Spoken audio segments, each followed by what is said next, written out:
Welcome to రాజనీతి. ఈరోజు లోక్సభలో 11 పార్టీలతో ఒక దారి అయితే వైఎస్ఆర్ కాంగ్రెస్ పార్టీది మరొక దారి అయింది. ఇక్కడ కూడా 11 సంఖ్య వైసీపీని వదల్లా. 11 గెలిచారో కానీ అప్పటి నుంచి 11 వైసీపీని వదలకుండా వెంటాడుతూ ఉంది. అమరావతికి చట్టబద్ధత కల్పించే బిల్లుని ఇవాళ హోంశాఖ సహాయ మంత్రి నిత్యానంద రాయ్ గారు లోక్సభలో ప్రవేశపెట్టారు.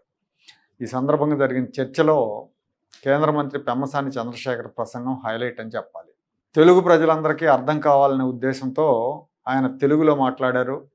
అమరావతి 29,000 మంది రైతుల త్యాగం, చంద్రబాబు నాయుడు ఒక్క పిలుపుతో 29,000 మంది రైతులు ముందుకొచ్చి 34,000 ఎకరాలు ఇచ్చారు.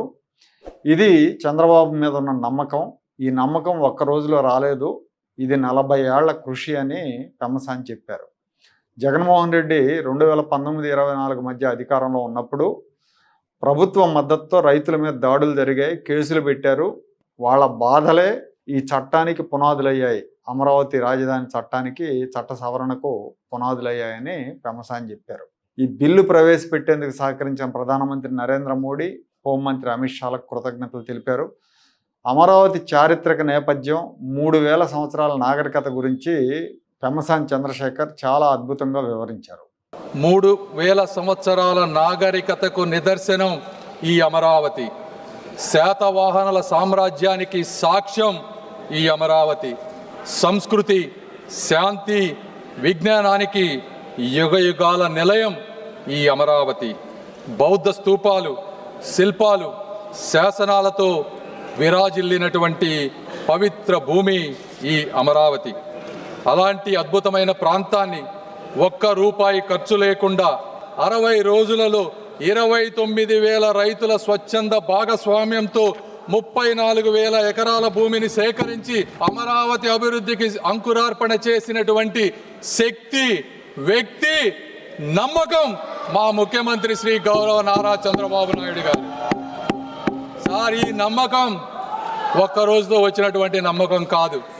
40 సంవత్సరాలుగా ఒక సుదీర్ఘ రాజకీయ ప్రయాణంలో ఇటుక పేర్చుకుంటూ పొద్దున లెగిసిన దగ్గర నుంచి పండుకునే వరకు ప్రజా సంక్షేమమే పరమావధిగా తన పూర్తి జీవితాన్ని త్యాగం చేసినటువంటి ఒక వ్యక్తిపై ఉన్నటువంటి నమ్మకమే ఈ అమరావతి. సార్, 2019 ఆంధ్రప్రదేశ్ జరిగినటువంటి సార్వత్రిక ఎన్నికల్లో ఆ రోజు ఉన్నటువంటి జగన్మోహన్ రెడ్డి గారు అధికారంలోకి వచ్చిన తరువాత 29,000 మంది రైతులకు జరిగినటువంటి అన్యాయం, అవమానం గురించి మాట్లాడాలి సార్.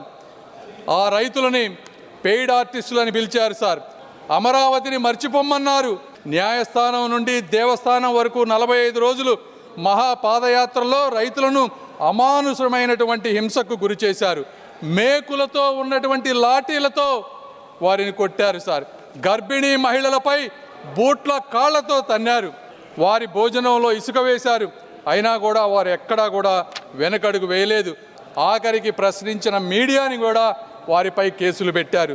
ఇది 1631 రోజులు జరిగినటువంటి అమరావతి వ్యధ కథ అని ఈ సభాముఖంగా తెలియజేసుకుంటున్నాను సార్. అయితే ఆ రోజు వారు ఆ తల్లుల కన్నీళ్లే ఈరోజు ఈ చట్టానికి పునాది రాళ్లుగా మారుతున్నాయని వారు గ్రహించలేకపోయారు సార్. ఇక ఆంధ్రప్రదేశ్ మిగతా పక్షాలన్నీ కూడా సపోర్ట్ చేసినాయి. ఆంధ్రప్రదేశ్ రాజధానిగా అమరావతి చట్ట సవరణ బిల్లుని సపోర్ట్ చేస్తే ఆంధ్రప్రదేశ్లో ఉన్న మరొక ప్రధానమైన పార్టీ వైఎస్ఆర్ కాంగ్రెస్ పార్టీ. ఆ పార్టీ తరఫున మిథున్ రెడ్డి మాట్లాడారు. రాజంపేట ఎంపీ, అమరావతిలో చాలా సమస్యలు ఉన్నాయి రాజధానిలో, ఆ సమస్యల పరిష్కారంలో చంద్రబాబు ప్రభుత్వం విఫలమైంది, రైతులకు ప్లాట్లు ఎప్పుడు ఇస్తారో చెప్పాలి అని మిథున్ రెడ్డి డిమాండ్ చేశారు. అమరావతికి వ్యతిరేకం కాదంటూనే అమరావతి బిల్లును వ్యతిరేకిస్తున్నాం అని వాకౌట్ చేశారు. ఈ సందర్భంగా ఆయన బీజేపీ సభ్యుడు సీఎం రమేష్ మీద వ్యక్తిగత వ్యాఖ్యలు చేయడంతో లోక్సభ స్పీకర్ రికార్డుల నుంచి ఆ వ్యాఖ్యలను తొలగించారు. అసలు 2019-23 మధ్య అమరావతి రైతుల్ని తీవ్రంగా ఇబ్బంది పెట్టిన వైఎస్ఆర్ కాంగ్రెస్ పార్టీకి రైతుల సమస్యలు ఎప్పుడు పరిష్కరిస్తారు, రైతులకు ఎప్పుడు ప్లాట్లు ఇస్తారని అడిగే హక్కు ఉందా? మీరేం చేశారంటే ఏం చెప్తారు వీళ్ళు? ఇవాళ మీరు ప్లాట్ల గురించి అడుగుతున్నారు. మీరు 5 ఏళ్ళు ఆ ప్లాట్లు కనుక డెవలప్ చేసుంటే, అమరావతిని డెవలప్ చేసుంటే ఇవాళ అసలు ఈ చట్ట సవరణ చేసే పరిస్థితి ఉండేది కాదు కదా. 5 ఏళ్ళు కంప్లీట్గా పాడుపెట్టి నయా పైసా ఇవ్వకుండా రైతుల మీద లాఠీ చార్జీలు చేసి దారుణమైన ఘోరాలకు పాల్పడి ఇవాళ రైతులకు అన్యాయం చేస్తున్నారు, మేము అమరావతి బిల్లును వ్యతిరేకిస్తున్నామని వాకౌట్ చేశారు. యాక్చువల్గా మొన్న ఓటమి తర్వాత అమరావతి రాజధాని విషయంలో ఎదురు దెబ్బ తగిలింది జగన్మోహన్ రెడ్డికి అనే అభిప్రాయం ఉంది. జగన్మోహన్ రెడ్డి తన పందా మార్చుకుంటాడని చాలామంది అనుకున్నారు. సజ్జల రామకృష్ణారెడ్డి కూడా పదే పదే చల్లని ప్రకటనలు చేశాడు, అమరావతి రాజధాని అని చెప్తూ వచ్చాడు. కానీ ఇవాళ జగన్మోహన్ రెడ్డి ప్రెస్ మీట్ పెట్టి రాజధాని అమరావతి నిర్మాణం అసాధ్యమని చెప్పేశాడు. జగన్ సూచన మేరకే అమరావతి బిల్లును వ్యతిరేకిస్తూ ఆ పార్టీ ఎంపీలు వాకౌట్ చేశారు. అమరావతి రైతుల ప్రయోజనాలే తమకు ముఖ్యం అన్నట్టు వీళ్ళు బిల్డప్ ఇచ్చే ప్రయత్నం చేశారు. కానీ వీళ్ళని జనం నమ్మరు, అమరావతి రైతులు అయితే అసలే నమ్మరు. ఆంధ్రప్రదేశ్కి సంబంధించినంత వరకు ఇవాళ లోక్సభ ఇది కూడా ఒక ఎమోషనల్ డే అనుకోవాలి. ఎందుకంటే పార్లమెంట్ ఆమోదం ముందే రేపు పొద్దున జగన్ లాంటి సైకోలు ఎంతమంది వచ్చినా అసెంబ్లీలో తీర్మానాలు ఎన్ని చేసినా చట్టాలు చేసినా రాజధానిని మార్చలేరు. అందుకు కేంద్రం కూడా చట్ట సవరణ చేస్తేనే మార్చడం సాధ్యం అవుతుంది. కాబట్టి అంత సులువు కాదు.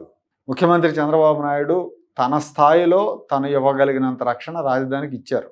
ఈ చట్ట సవరణకి కేంద్రాన్ని ఒప్పించడం ద్వారా, చట్ట సవరణ చేయటం ద్వారా ఆయన స్థాయిలో ఆయన రాజధానికి రక్షణ కల్పించారు. ఈ సందర్భంగా లోక్సభలో జరిగిన చర్చలో పాల్గొన్న పార్టీలన్నీ, కాంగ్రెస్ పార్టీతో సహా అన్ని పార్టీలు అమరావతికి అనుకూలంగా ఓటేశాయి. కాంగ్రెస్ మిత్రపక్షాలైన ఎన్సీపీ, టీఎంసీ లాంటి పార్టీలు, ఎన్డీఏ పక్షాలు శివసేన, యూబీటీ, అకాలీదళ్ లాంటి అన్ని పార్టీలు కూడా ఈ బిల్లుకు మద్దతు ఇచ్చాయి. వైసీపీ ఒక్కటే వాకౌట్ చేసింది. రేపు రాజ్యసభలో బిల్లు ఆమోదం పొందిన తర్వాత ఎల్లుండి క్యాబినెట్ రాటిఫికేషన్ ఉంటుంది.